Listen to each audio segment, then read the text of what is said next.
हाय। मैं हूँ प्रशांत। आज जो चीज मैं शेयर करूंगा वॉल्यूम एनालिसिस पे, कुछ लोगों को लगेगा ये बेवकूफी है। जो मैं चीज बताऊंगा उसको उनको लगेगा कि बेवकूफी है ये, क्योंकि उन पे जो संस्कार डाले गए हैं हमारे फेकू ट्रेडर्स ने, सोशल मीडिया ट्रेडर्स ने, कि वॉल्यूम के देखो। मैं सिर्फ वॉल्यूम के टॉपिक पे बात कर रहा हूँ। वॉल्यूम को देखे बिना आप ट्रेड ही नहीं कर सकते। वॉल्यूम पे एक एक दिन के, दो दो दिन के सेशंस होते हैं। हाई पेड ट्रेनिंग्स अटेंड किए जा रही है और लोगों को बेवकूफ बनाया जा रहा है। और मैं एकदम प्रूफ के साथ में आपको बता सकता हूँ, और मैं ट्रेड भी करता हूँ। ऐसे नहीं कि मैं किसी को कैप्चर कर रहा हूँ। मैं बहुत लॉजिकल बात करता हूँ हमेशा। मेरे सब वीडियोस आप पास्ट में जाके देखो। मैंने बहुत सिंपल तरीके से ट्रेडिंग कैसे कर सकते हैं ये ऐसे सब वीडियोस बनाए हुए, ऐसे सब ट्रेड्स लिए हुए, ऐसे ट्रेड्स में लेता हूँ। क्योंकि मैंने बहुत सारी चीजें देखी हुई है। उसके बाद जब रियलाइज होता है कि ये सब फेक, गूगल पे जो पड़ा हुआ मटेरियल है, तो ये लोग जो हाई पेड ट्रेनिंग्स जो हम लोगों को देते हैं, सेमिनार्स देते हैं, वो ट्रेनिंग ऐसी होती है कि आप सिर्फ गोल घूमते रहोगे, सिर्फ गोल घूमते रहोगे, बाकी कुछ नहीं होगा। आपको मैं एक एग्जांपल देता हूँ। जैसे कि मैंने ये स्टॉक रिकमेंड किया था, शीला फोम, आप देख सकते हो मंथली चार्ट। ये चार्ट में आप देखो, एक ब्रेकआउट हुआ था, ये एक रेजिस्टेंस पॉइंट था, यहाँ पे ब्रेकआउट हुआ। और जब ये स्टॉक, आप देखो, ये मेरा चैनल, और ये एसएफएल अगर मैं सर्च करूँ तो आप यहाँ पे ये चार्ट देख सकते हो। 30 मार्च को मैंने अपडेट किया था कि ये मंथली रिटेस्ट पे आ रहा है। आप यहाँ पे देखोगे कोई वॉल्यूम नहीं, कुछ नहीं, कोई एनालिसिस नहीं, बहुत सिंपल तरीके से यहाँ पे एक पॉइंट है जहाँ पे बाइंग इनिशिएट हो सकती है। वो क्यों इनिशिएट होगी? क्योंकि ये जो रेजिस्टेंस थे उनका ब्रेकआउट हो गया। तो नॉर्मल टेक्निकल थियरी में जो, जब भी कोई स्टॉक ब्रेकआउट करता है और ऊपर जाता है, तो जब वो फर्स्ट टाइम रिटेस्ट करने के लिए आता है, तो बाय डिफॉल्ट वहां पे वॉल्यूम जनरेट होता है। बाय डिफॉल्ट है वो ऐसा, कोई ऐसी कुछ अनोखी चीज नहीं है कि वहां से कुछ अचानक से वॉल्यूम आ जाएगा। सब कुछ एल्गोस पे चलता है। मैं आपको एकदम क्लियर बता रहा हूँ, सब कुछ एल्गोस पे चलता है। तो जब सब कुछ एल्गोस पे है, हमें भी पता है कि वहां पर एक लिक्विडिटी आएगी। तो ये जो हमें बताते हैं कि वॉल्यूम आया, इसके बाद आपको ट्रेड लेना है, तब तक तो स्टॉक बहुत आगे पहुंच जाता है। मैं आपको एग्जांपल देता हूँ, जैसे यहाँ पे हुआ। अब देखो, शीला फोम आप देख रहे हो, एग्जैक्टली यही से बाउंस किया और ऊपर गया। अब हम लोग चलते हैं वॉल्यूम पे। यहाँ पे आपको वॉल्यूम ज्यादा नहीं दिखेगा क्योंकि ये मंथली चार्ट है। अब देखो वीकली चार्ट।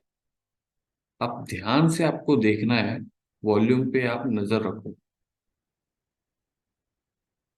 ये जो वॉल्यूम जनरेट हुआ है, देखो लास्ट वॉल्यूम कब जनरेट हुआ था? 14 मार्च 2022, यहाँ पे। उसके बाद कहीं पे भी आपको वॉल्यूम, बड़ा वॉल्यूम नहीं है। सिर्फ यहीं पे क्यों वॉल्यूम आया फिर? यहीं पे क्यों वॉल्यूम आया? वो तो आना ही था, इसके लिए वो आया है। तो इसमें कोई रॉकेट साइंस वाली बात है ही नहीं। अब मैं डेली चार्ट में आपको लेके चलता हूँ। आप देख रहे हो इतना बड़ा वॉल्यूम क्यों आया? क्यों यहीं से यहाँ पे वॉल्यूम आया? ये देखो, इसके पहले कहाँ पर है इतना बड़ा? आप वॉल्यूम मुझे दिखाओ चार्ट पे। तो जब लोग देखो, लास्ट वॉल्यूम इतना बड़ा अगर यहाँ पे आया है तो कब आया है? 17 मार्च को, डेली टाइम फ्रेम पे। उसके बाद ये इस वक्त आया 31 मार्च। क्यों यहीं पे वॉल्यूम आया? क्योंकि वो तो बाइंग जोन था। तो बाइंग जोन और सेलिंग जोन जो मेजर पॉइंट्स होते हैं, वहीं पे वॉल्यूम जनरेट होता है, वहीं पे लिक्विडिटी आती है। तो ये जो जाल फैलाया जा रहा है ना कि वॉल्यूम को देखो, वॉल्यूम इनिशिएट होता है, उसके बाद आप एक एंट्री करो, अरे उसके पहले आप एंट्री कर सकते हो। समझ रहे हो? और बहुत सिंपल तरीके से, कुछ भी नहीं किया है मैंने यहाँ पे। क्या कुछ दिमाग लगाया है मैंने यहाँ पे? बहुत सिंपल टेक्निकल यूज किया है। ये एक पॉइंट था, ये एक पॉइंट था, इसको मैंने मार्क कर दिया और अलर्ट लगा दिया। आपको अलर्ट लगाना है कि यहाँ पर जब प्राइस आई तो आपको अलर्ट मिलेगी। अलर्ट जैसे आ गया तो आप देखोगे तो आपको अंधभक्त की तरह बाय करना होता है। अंधभक्त क्यों? क्योंकि जो जिन्होंने यहाँ पे बाय किया ना, तो वो रिटेलर नहीं होते। वो कौन होते? बड़े प्लेयर होते, जो यहाँ से प्राइस को ऊपर लेके जाते। रिटेलर प्राइस को ऊपर लेके जा ही नहीं सकता। रिटेलर देखो यहाँ पे बाई करता है, फंस जाता है और मार्केट उनको नीचे लाता है। तो जब ये नीचे उतर रहे होते तब ये रिटेलर लॉस लेता है।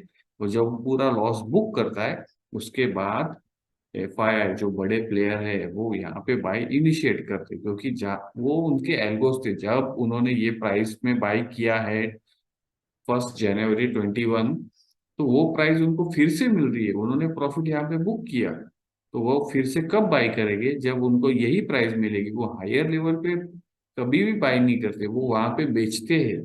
ये कैंडल, ये जो ड्रीम, ये जो सपना दिखाया जाता है कि ये इतना बड़ा कैंडल बना, ये मारू बाजू कैंडल बना, ये लोगों को सिर्फ सपना दिखाया जा रहा है कि आप आओ और सपना देखो बुलिश कैंडल का, और यहाँ से स्टॉक भागे। यहाँ से स्टॉक भागता नहीं है, वहां पे प्रॉफिट बुक होता है बड़े लोगों के। बड़े लोग प्रॉफिट बुक करते हैं। तो बड़े लोग जब प्रॉफिट बुक करेंगे तब रिटेलर फंसते हैं, और रिटेलर धीरे धीरे धीरे धीरे धीरे धीरे उतर जाता है मार्केट से, और यहाँ पे पाई जनरेट होता है। तो मेरा मेन टॉपिक क्या था? वॉल्यूम। वॉल्यूम एनालिसिस पे आपको फोकस ही नहीं करना है। आप गूगल पे जाओगे, आप ट्रेनिंग अटेंड करोगे, आपको इतना घुमाया जाएगा कि वॉल्यूम प्राइस एनालिसिस, कोई कोई इंडिकेटर है, वॉल्यूम प्रोफाइल, सब दिखाया जाएगा। अरे वो बाय डिफॉल्ट आता है। बाय डिफॉल्ट है ना, वो वैल्यू है वहां पे। तो वैल्यू पे कौन बाय करेगा? रिटेलर कभी भी वैल्यू पे बाई नहीं करता, वो यहाँ पे बाई करता है ये कैंडल देख के, और ये कैंडल देख के सेल करता है। तो आपको क्या देखना है कि बाय कहाँ पे जनरेट होगा। ये सपोर्ट हो गया ना, ये रेजिस्टेंस था, ये ब्रेकआउट हो गया, ये रिटेस्ट हो गया, तो यहाँ पे आपको बाय करना है, वो चाहे कितना भी बड़ा रेड कैंडल हो। टेक्निकल 70% चलते ही ये दिमाग में डाल के रखना है, 30% नहीं वर्क करेगा तो स्टॉप लॉस है आपका। लेकिन आपकी एंट्री लॉजिकल है, आपका काम परफेक्ट है। यही तो ट्रेडर्स का काम होता है। ट्रेडर का काम क्या होता है कि यहाँ पे बाई करना है, मुझे वेट करना है, मुझे यहाँ पे बाई नहीं करना है। तो ट्रेडर का काम यही है कि यहाँ पे बाई करो आपको। ठीक है। और एक मैं आपको एग्जांपल दिखाता हूँ कि वॉल्यूम देखो, अब ये कितना बड़ा वॉल्यूम ऐसे ही नहीं आ रहा, मैं आपको दिखा रहा हूँ। ये कौन रिटेलर थोड़ी है बाय करने वाला। अब आप यहाँ पे परसेंटेज देखो, कितना परसेंटेज ये लो से, आप देखो 1081 तक गया था, क्लोजिंग प्राइस तक 16%। मतलब अप्रोक्सीमेटली 15%। कितने दिनों में? 1 2 3 4 5, 5 दिनों में 15% आपको लॉस हुआ? नहीं हुआ। आपको ज्यादा दिमाग लगाने की जरूरत पड़ी? नहीं पड़ी। क्यों नहीं पड़ी? क्योंकि आपको पता है, अगर आपको ये पता है कि बाय डिफॉल्ट वॉल्यूम आएगा तो वॉल्यूम देखने की जरूरत नहीं है। मैं एकदम सिंपल तरीके से आपको बता रहा हूँ। ये सब ट्रेनिंग में जो दिखाया जाएगा सपने कि वॉल्यूम आता है इसका मतलब बहुत बड़ा प्लेयर आ गया, ये आ गया, वो हो गया, अरे वो तो आना ही था। अब देखो यहाँ पे आपने बाई किया, वॉल्यूम दूसरे दिन आया। इसका मतलब क्या है? आपने स्मार्ट प्लेयर की तरह काम किया, उनकी तरह काम किया, जो एफआई है उनके दिमाग से काम किया। आपको उनका डायरेक्शन पता है। आपने इतना स्मार्टली प्ले किया कि जब उनका एंट्री है उसी एंट्री पे आपका एंट्री हो गया, और आप प्रॉफिट उनके साथ बुक करोगे। ऐसा होना चाहिए। ठीक है। अब देखो, मैं ये मेरा ट्रेडिंग व्यू पे साइट भी देखोगे, मैंने बहुत सारे यहाँ पे देखो 253 आइडियाज पोस्ट किए हुए हैं।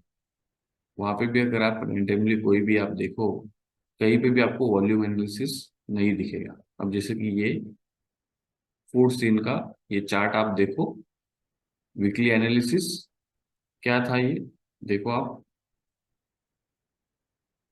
Resistance resistance resistance, breakout, retest, breakout, फिर से कहाँ पे आया था। अब देखो कब का ये, 30 जून 2022, 70 रुपीज से पे स्टॉक था। अब ये एनालिसिस क्या है, ये एक ट्रेंड लाइन जा रही थी तो ट्रेंड लाइन का सपोर्ट मिलता है नीचे, ये 70 का ट्रेंड लाइन का सपोर्ट, और ये नीचे 60 का सपोर्ट, ये हमारे पिछले ब्रेकआउट पॉइंट का। तो आपको बाय कहाँ पे करना है, इस जोन में बाय करना है, 70 to 60 के बीच में। अब उसके बाद क्या होता है, अब देखो, आप ध्यान से देखो इस कैंडल को, रेड कैंडल बना तो स्टॉक तो नीचे जाना चाहिए था, इतना बड़ा रेड कैंडल बना, परसेंटेज देखो यहाँ पे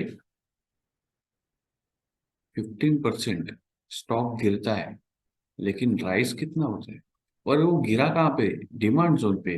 अब यहाँ पे कुछ वॉल्यूम दिख रहा है आपको, नहीं दिख रहा है, तो मैं आपको, यहाँ पे हम लोग सर्च करते हैं फूड्स इन,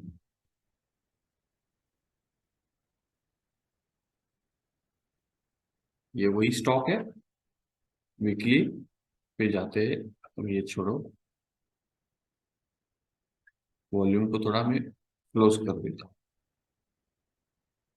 अब ये आप देखो, यहाँ पे था वो स्टॉक, परफेक्ट, ये ट्रेड लाइन थी, ट्रेड लाइन को छोड़ दे, चलो ये पॉइंट, यहाँ पे ये स्टॉक गिरा था। अब मैं वॉल्यूम को ओपन करता हूँ, आराम से देखो,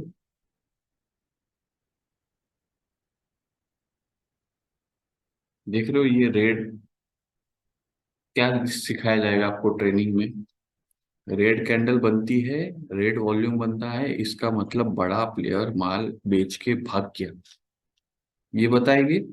और आप यहाँ पे क्या करोगे, एक पोजीशन, मान लो ये तो एफएनओ का स्टॉक नहीं है, लेकिन आप क्या करोगे, ये स्टॉक को बाय नहीं करोगे, आप क्या बोलोगे, ये गया, ये स्टॉक तो चले गया, लेकिन ये कहाँ पे गिरा, ये पैनिक कहाँ पे क्रिएट होता है, बड़े player market makers panic create करते हैं, तो पैनिक में क्या होता है, उसके बाद बाइंग आती है, तो पैनिक कहाँ पर है वो देखना है, पैनिक बाइंग जोन पे है तो स्टॉक वहां से ऊपर जाता है, ठीक है। उसके बाद देखो स्टॉक ऊपर ही गया, हमारा मेन टॉपिक क्या है, वॉल्यूम, वॉल्यूम क्यों आया, चलो डेली पे देखते हैं क्या हुआ था उस दिन जब ये स्टॉक गिरा। आप देखो ध्यान से, यहाँ पे स्टॉक गिरा, ये देखो ये वॉल्यूम कितना बड़ा वॉल्यूम जनरेट हुआ, क्यों आया ये वॉल्यूम वहीं पे, इसके पहले तो वॉल्यूम देखो इतना बड़ा वॉल्यूम लास्ट कब आया था, यहाँ पे, मतलब 1 साल पहले 21, तो डायरेक्ट यहाँ पे वॉल्यूम आया, वो भी कहाँ पे जनरेट हुए थे, देखो यही वॉल्यूम, मतलब जो प्लेयर यहाँ पे इंटरेस्टेड थे, जिन्होंने प्रॉफिट यहाँ पे बेच दिया, वो फिर से स्टॉक यहीं पे बाई करेगी, बहुत सिंपल है, वॉल्यूम बाय डिफॉल्ट आता है। तो आपको कोई भी अगर आपको फेक ट्रेनिंग देता है तो सतर्क रहो हमेशा, कि आप देखो कि आप किससे सीख रहे हो और वो क्या सिखा रहा है। वॉल्यूम एनालिसिस पे, वॉल्यूम प्रोफाइल पे आप लोगों को इतना बेवकूफ बनाया जाएगा कि आप गोल गोल घूमते रह जाओगे, गोल गोल घूमते रह जाओगे, कि यार क्या करूं, करूं तो क्या, देखूं क्या, अरे कुछ नहीं देखना है, आपका स्पॉट देखो बाइंग का और सेलिंग का स्पॉट देखो, डिमांड को देखो, सपोर्ट को देखो, रेजिस्टेंस को देखो, सप्लाई को देखो, और ट्रेड करो वहां पे, नीडर होके ट्रेड करना है। बाकी इतने एनालिसिस, इतने इंडिकेटर्स लगाते बैठोगे ना, तो घूमते रह जाओगे मार्केट में, घूमते रह जाओगे, पूरा घुमा के वहीं पे लाके रख देगा, पूरा घुमा के वहीं पे लाके रख देगा। 2 साल, 3 साल, 4 साल, 5 साल में आप नया नया टेक्निकल एनालिसिस, एडवांसेस, क्या क्या पता नहीं कितने के सारे कोर्सेस होते हैं वो बेचते रहते हैं, कुछ नहीं करने की जरूरत, वॉल्यूम बाय डिफॉल्ट आता है, इसे ही लोग अभी लिक्विडिटी का नाम दिखा रहे हैं कि देखो लिक्विडिटी आई, उसके बाद क्या हुआ, उसके बाद ये हुआ, अरे लिक्विडिटी आनी ही थी, वॉल्यूम तो आना ही था, क्योंकि वो तो एक वैल्यू जोन था, देख रहे हो, ये तो वैल्यू जोन है, तो जाएगा ना। अब फिर से हम लोग देखेंगे, कि ये देखो, अब यहाँ पे वॉल्यूम जनरेट हुआ, उसके बाद यहाँ पे हाईएस्ट वॉल्यूम यहाँ पे क्यों जनरेट हुआ, चलो इसका मैं आपको एग्जांपल देता हूँ। आप देख रहे हो ये रेजिस्टेंस पॉइंट। अब देखो, जब भी एक ये सप्लाई जोन था, देखो कहाँ पे वॉल्यूम जनरेट हुआ, तो ये क्या कर रहे हैं, ये जहाँ पे बाई किया वो यहाँ पे बेच रहे हैं। थोड़ा सा दिमाग लगा, ब्रेकआउट नहीं खेलना होता है, रेजिस्टेंस है तो प्रॉफिट बुक होगा, इसके लिए वहां पे लिक्विडिटी आई, इसके लिए वहां पे वॉल्यूम आया। समझ लो, बहुत सिंपल है। तो आपको क्या करना होता है, यहाँ पे बाय करना ही नहीं होता। देखो यहाँ पे कितने लोगों ने बाय किया होगा, ये देखिए कि ये देखो लास्ट वॉल्यूम इतना जनरेट हुआ, अब हम लोग बाय करेंगे। अरे वॉल्यूम आएगा, सब आएगा, लेकिन आप एंट्री कहाँ पे कर रहे हो, स्टॉक यहाँ से 60 से 125 हो गया, डबल हो गया, उसके बाद आप एंट्री कर रहे हो। देखो कैसे उतार दिया, ये उतार दिया लोगों को। स्टॉप लॉस तो इसके नीचे ही होगा, अगर मैं यहाँ पे बाय कर रहा हूँ तो यहाँ कहीं पे स्टॉप लॉस होगा, देख लो। हिट हो गया, फिर से ऊपर गया, अब किसी ने बाय किया होगा यहाँ पे, क्योंकि ये पिछला ब्रेकआउट पॉइंट। अब देखो वॉल्यूम फिर से यही पे इसी कैंडल पे आया, इसके पहले एक वॉल्यूम नहीं था। अब देखो ब्रेकआउट पॉइंट, वो तो पॉइंट है वहां पे, ऑटोमेटिक आएगा वॉल्यूम। देखो फिर से ट्रैप, फिर से नीचे। तो ब्रेकआउट ट्रेडिंग नहीं करनी है, वॉल्यूम एनालिसिस का मैंने आपको क्लियर कट बता दिया कि करना ही नहीं है वॉल्यूम एनालिसिस। सिर्फ रिटेस्ट पॉइंट को आप थोड़ा सा देख सकते हो कि जब भी ब्रेकआउट के बाद एक रिटेस्ट होने आता है तो वो वॉल्यूम के साथ में गिर रहा है या वॉल्यूम कम है। जब वॉल्यूम कम होगा और स्टॉक गिर रहा है, इसका मतलब बड़ा प्लेयर माल बेच के भाग नहीं रहा है, वो फिर से बाय करेगा। तो वॉल्यूम एनालिसिस उसी वक्त होनी चाहिए जहां पे वॉल्यूम हम लोग रिटेस्ट के लिए बाय कर रहे हो, तब। ऐसे में आपको वॉल्यूम एनालिसिस जरा भी नहीं करनी। ऐसे ही कुछ अगर वीडियोस हो गए मैं आपको